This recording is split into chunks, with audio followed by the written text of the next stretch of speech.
बिस्मिल्लाहिर्रहमानिर्रहीम से नाजरीन को हम अपने चैनल में खुशामदीद कहते हैं। हम उम्मीद करते हैं कि आप खैरियत से होंगे। अस्सलाम वालेकुम मोहतरम नाजरीन। अक्सर लोगों को ये शिकायत होती है कि उनके हाथ पांव सुन्न हो जाते हैं और इसके लिए आसान इलाज भी पूछते हैं। तो आज की वीडियो में हम आपको ये भी बताएंगे कि हाथ पांव सुन्न होने की वजूहात क्या है और इसका इलाज क्या है, ये भी आपको बताएंगे। लिहाजा वीडियो को आपने स्किप नहीं करना और वीडियो को आपने आखिर तक जरूर देखना है ताकि कोई अहम बात आपसे मिस ना हो जाए।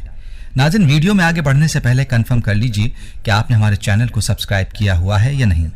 अगर नहीं किया तो प्लीज़ अभी आप इसे सब्सक्राइब करें और साथ ही लगे बेल के बटन को भी क्लिक करना ना भूलें ताकि आपको हमारी आइंदा अपलोड होने वाली वीडियोज़ का नोटिफिकेशन मिलता रहे। नाज़रीन, सबसे पहले एक बात समझने की ज़रूरत है जो कि आपकी सेहत के हवाले से इंतहाई अहम है और इसकी ताकीद अहादीस नबविया सल्लल्लाहु अलैहि वसल्लम में भी मिलती है। हम आपको अक्सर औकात बताते हैं कि हमारे जिस्म के अंदर अक्सर बीमारियों की बुनियादी वजह मैदे की खराबी और पेट की खराबी है।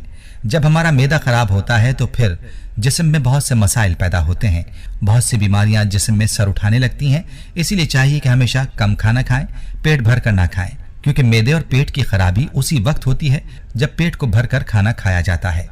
नबी करीम सल्लल्लाहु अलैहि वसल्लम का इरशाद है कि मोमिन एक आंत खाना खाता है जबकि काफिर 7 आंतें खाना खाता है। अब खुद ही सोच लीजिए कि हमारा क्या हाल है। और इसी बारे में हकीम लुकमान का कौल मशहूर है कि कम खाना इंसान खाता है जबकि ज्यादा खाना इंसान को खाता है। नाज़रीन, अब खुद ही सोच लीजिए कि हम खाना खाते हैं या खाना हमको खाता है। तो जवाब बिल्कुल जाहिर है कि हम लोग जब तक पेट को फुल भर कर खाना ना खा लें हमें सुकून नहीं आता और फिर बाद में हम शिकायतें कर रहे होते हैं कि गैस हो गई है, तेजाबियत हो गई है, खट्टी डकारें आती हैं। याद रहे कि सब की वजह यही है कि हम लोग खाना ज़्यादा खाते हैं।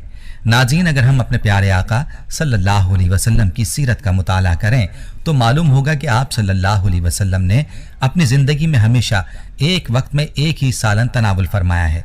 कभी 2 सालन आप सल्लल्लाहु अलैहि वसल्लम के दस्तरखान पर नहीं होते थे और यही हाल सहाबा का भी था। लेकिन हम अपने दस्तरखानों का हाल देखें तो हमारे दस्तरखानों पर जब तक 3-4 चीज़ें ना हों हम खाना नहीं खाते। और ये तो मुतवस्सित लोगों का हाल है। जो लोग कुछ पैसे वाले होते हैं उनके दस्तरखान पर तो एक वक्त में दर्जनों अशिया होती हैं। तो नाज़रीन, अब खुद ही फैसला कर लीजिए कि आज हमारी जो बीमारियां हैं उनकी वजह क्या है।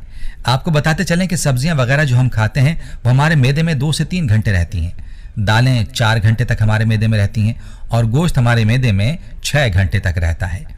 हम लोग अभी खाने में गोश्त खाते हैं, वो हजम नहीं होता कि ऊपर से मीठा खा लेते हैं और इसके अलावा कुछ और चीज़ सामने आ जाए तो वो भी खा लेते हैं और ये नहीं सोचते कि मैदा तो पहले से ही फुल है और ऊपर से मैदे को और भी भरे जाते हैं और फिर मैदा इन सब चीज़ों को हजम नहीं कर पाता, जिसकी वजह से मैदा और पेट खराब होता है और जब पेट खराब होता है तो मुख्तलिफ बीमारियां पैदा होती हैं। तो नाज़रीन, अपने हाल पर रहम करें और आज ही से तहिया कर लें कि आप कम खाना खाएंगे। आज ही से ज़्यादा खाने से परहेज शुरू करें और आप देखेंगे कि आपके जिस्म की कितनी बीमारियां दूर हो जाएंगी और आपकी ज़िंदगी खुशगवार हो जाएगी।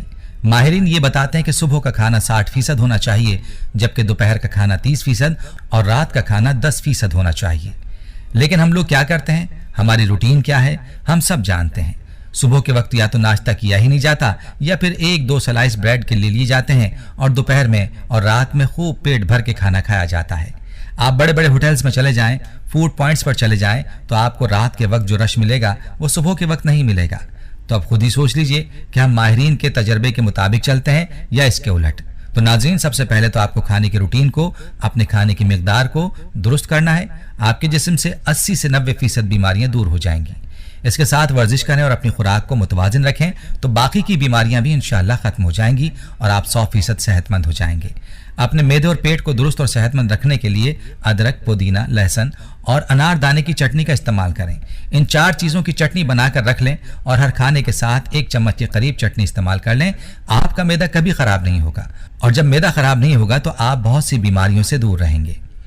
नाज़रीन, हम बात कर रहे थे हाथ पांव सुन्न होने की, तो आपको बताते चलें कि हाथ पांव सुन्न होना भी पेट और मैदे की खराबी की वजह से होते हैं और इसके अलावा खून की कमी की वजह से भी हाथ पांव सुन्न होते हैं। इसीलिए हाथ पांव सुन्न होने लगें तो चाहिए कि फौरी तौर पर अपने खून का टेस्ट करवाया जाए और खून की कमी की वजह से हाथ पांव सुन्न हो रहे हैं तो खून की कमी का इलाज करें।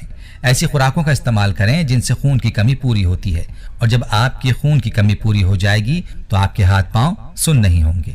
یہاں آپ کو خون کی کمی دور کرنے کا ایک نبوی نسخہ بتاتے ہیں، اس کو استعمال کرنے سے آپ کے خون کی کمی ختم ہوگی اور پھر آپ کے ہاتھ پاؤں سن نہیں ہوں گے انشاءاللہ۔ یہ نسخہ ملاحظہ فرما لیجئے، سنن نبی داؤد میں درج ہے کہ نبی کریم صلی اللہ علیہ وسلم کے پاس کچھ لوگ آئے اور آپ صلی اللہ علیہ وسلم سے پوچھا، اے اللہ کے رسول صلی اللہ علیہ وسلم، ہمارے پاس انگور ہیں، ہمیں ان کا کیا کرنا چاہیے؟ اللہ کے رسول صلی اللہ علیہ وسلم نے فرمایا، ان کی کشمش بنا دو۔ اس کے بعد انہوں نے پوچھا، ہم اس کشمش کا کیا کریں؟ آپ صلی اللہ علیہ وسلم نے جواب دیا، انہیں صبح بھگو کر رکھ دینا اور شام کو پی لینا، یا شام کو بھگو دینا اور صبح پی لینا، زیادہ تاخیر نہ کرنا ورنہ یہ سرکہ بن جائے گا۔ تو ناظرین، اس حدیث کی روشنی میں یہ نسخہ ملاحظہ فرمائیں جو کہ حدیث سے ثابت ہے۔ اس کو تیار کرنے سے پہلے آدھا کپ پانی میں کشمش لیں، اسے اتنا ہی نیم گرم پانی میں ڈال کر 15 منٹ کے لیے چھوڑ دیں۔ اس کے بعد سادہ پانی سے دھو لیں، پھر تھوڑا سا پانی لے کر اسے اچھی طرح ابال کر ٹھنڈا ہونے دیں۔ جب یہ ٹھنڈا ہو جائے تو اس کی صرف اتنی مقدار کشمش والے کپ میں ڈالیں جس میں کشمش پوری طرح ڈوب جائے۔ اسی طرح آپ صلی اللہ علیہ وسلم کے فرمان کے مطابق تقریباً 12 گھنٹے کے لیے کسی چیز سے ڈھک کر یوں ہی چھوڑ دیں اور کسی چھلنی کی مدد سے پانی اور کشمش کو الگ کر دیں۔ آپ کو یہ پانی خالی پیٹ پینا ہے اور کشمش بھی کھانی ہے۔ انشاءاللہ پانی بہت زیادہ فائدہ دے گا۔ آپ کو بتاتے چلیں کہ کشمش وہ پھل ہے جسے خون بنانے کی مشین بھی کہا جاتا ہے۔ معلوم ہوا کہ کشمش اور منقع خون کی کمی دور کرتے ہیں، اسی لیے ماہرین انیمیا کے علاج میں کشمش تجویز کرتے ہیں، کیونکہ کشمش آئرن سے بھرپور میوہ ہے جو خون کی کمی دور کرنے کے لیے اہم ترین جز ہے۔ کشمش کو آسانی سے دلیا، دہی، کسی بھی میٹھی چیز میں شامل کر کے کھایا جا سکتا ہے، بلکہ ویسے کھانا بھی منہ کا ذائقہ ہی بہتر کرتا ہے۔ ناظرین، یہ تھی ہماری آج کی ویڈیو۔ اس قیمتی ویڈیو کو آپ نے شیئر لازمی کرنا ہے۔